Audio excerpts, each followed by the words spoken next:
How's it going, people? Simon Slappy here, and it is Monday, which means update day, and today we see the combat responsiveness update coming into the game, as well as a few other little things.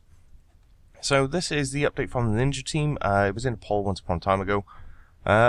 Basically, they're improving how much or how responsive the combat system is in the game. That's what the combat responsiveness is, simple as that. So first, they've removed the short delays between all of the cooldowns ending and the abilities actually being able to trigger, and between clicking an ability and that ability actually activating. This means combat now should feel more immediate and dynamic, your actions translating crisply to your character within the game. They've also increased cooldown times ever so slightly to compensate for the quicker combat, so the combat balance is unaffected compared to how it was before. But you should be more responsive when you actually do use your skills, so there is that. On top of that, they've also improved how target switching actually works, so you can charge into battle with lethal efficiency. And finally, if you're a Revolution fan, you'll find that your favourite combat mode kicks in and deactivates in a much smoother fashion than it used to. You should be able to notice it straight away. I have logged into the game and stabbed a few things in the face, and yeah, you can notice it. It's not major, it's nothing like huge that you'll be like, oh my fucking god, this is mega different, but it's noticeable.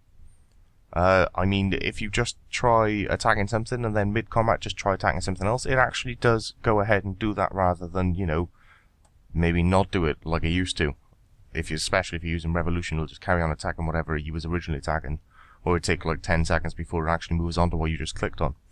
So yeah, it is improved just a bit.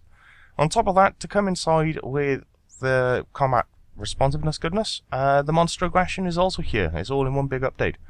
So this is also something from the player on poll once upon a time ago, and they add in quite a few mobs to become aggressive once more, which is nice.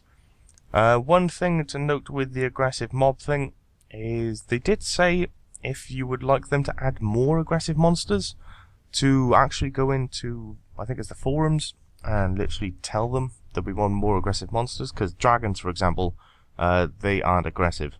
Although I do... Yeah, they were once upon a time ago, they were aggressive. So yeah, right now they're not on this little aggression list, but they can be if people actually ask for it. Which I can get behind that. Yeah, I'd like more aggression in the game.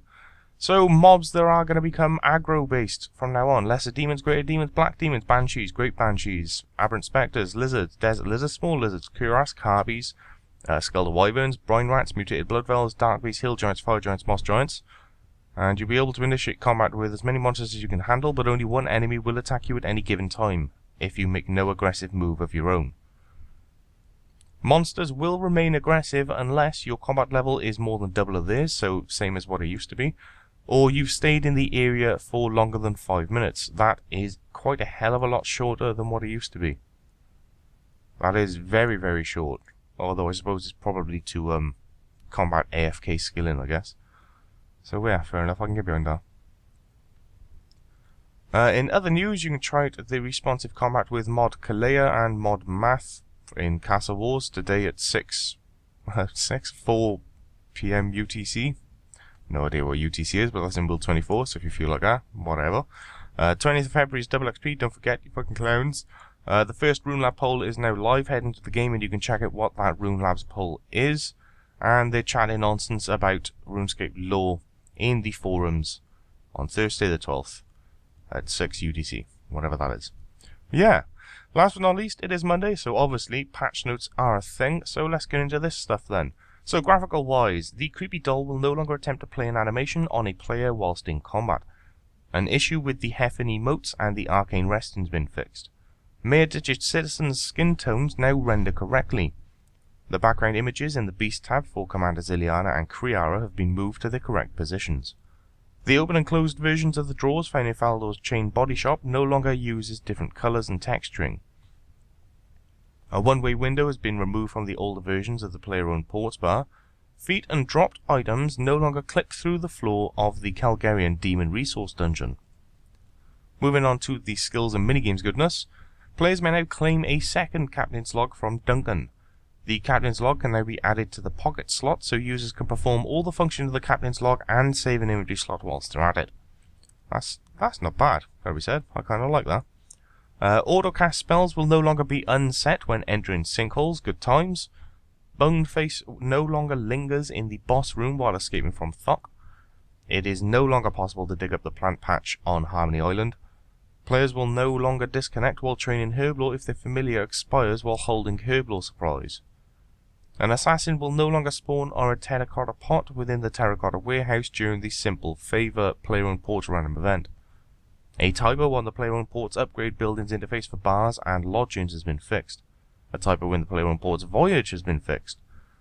Hunter implings are no longer able to find their way up the cliff sides at Shanty Pass.